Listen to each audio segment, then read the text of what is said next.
Magandang gabi mga kahabi. Tanong ng isang kahabi natin, paano daw ba makapag-produce ng aqua mutation? Ito aqua mutation to. Yan sa pugad. Yan, para pakita ko sa inyo nakapag-produce tayo ng aqua. Yan siya.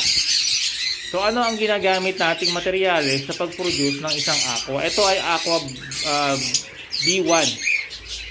Pagka aqua B2, mamaya papakita ko sa inyo. So yan, produce natin yan, pero ang magulang niyan ito, ang ganito ilaw. Yan ang magulang, isang green saka isang aqua. Ba't naglalabas siya ng aqua? Kasi yung green natin is split sa blue, possible din siya na split sa aqua. Yan. Ang aqua po kasi kailangan natin ng isang visual sa parent, no, para maglabas siya ng aqua mutation.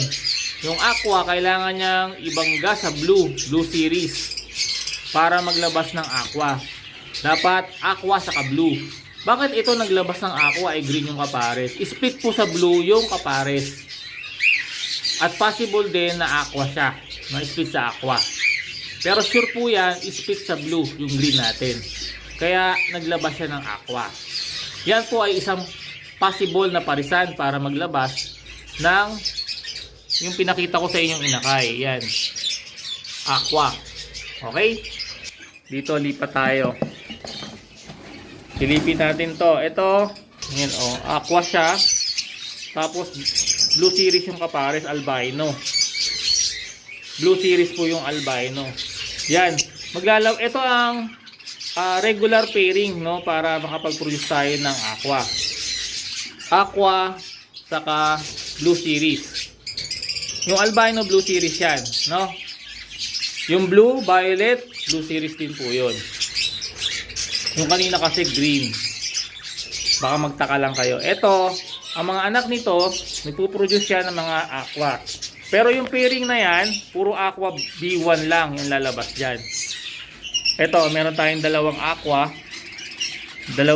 B1. Yung kapatid nila,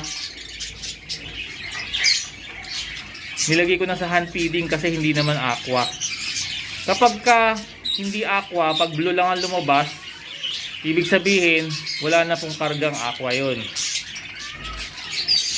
Kung aqua siya, aqua. Pag hindi, wala siyang kargang aqua. Mayroong insekto sa loob. Spray na lang natin. Triple X shampoo gagamitin natin. Okay? Ito ang aqua B2. Yan. Yan ang ulo niya. No. Yan, ganyan siya. Yung ganitong ibon, ganitong kulay, para mapalabas mo ang aqua B2, kailangan aqua saka far blue yung pagpaparisin mo. Hindi blue ha. Isang aqua saka isang far blue yung magiging pairing mo. Para maglalabas ng ganito, maglalabas din ng aqua B1. Dalawa yung kulay na ilalabas niya. Aqua B1, aqua B2. Ito pa isang pairing na pwedeng natin gawing sample. Ayan, far blue lang siya. Ang kaparis niya, pakita ko sa inyo. Bakit magtaka kayo? Bakit ganon? Ayan, kaparis niya ay green. Ayun o, green. Pero ba't naglabas ng, ayun yung anak niya yun. Ayun sa baba, aqua. Aqua B1.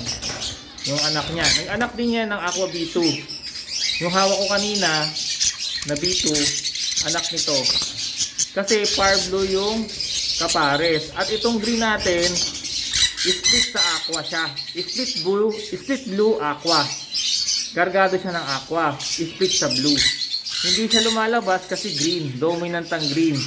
So hindi lumabas yung kulay ng aqua. Pero kargado siya ng aqua. Split blue or split aqua. Pwede natin sabihin split aqua.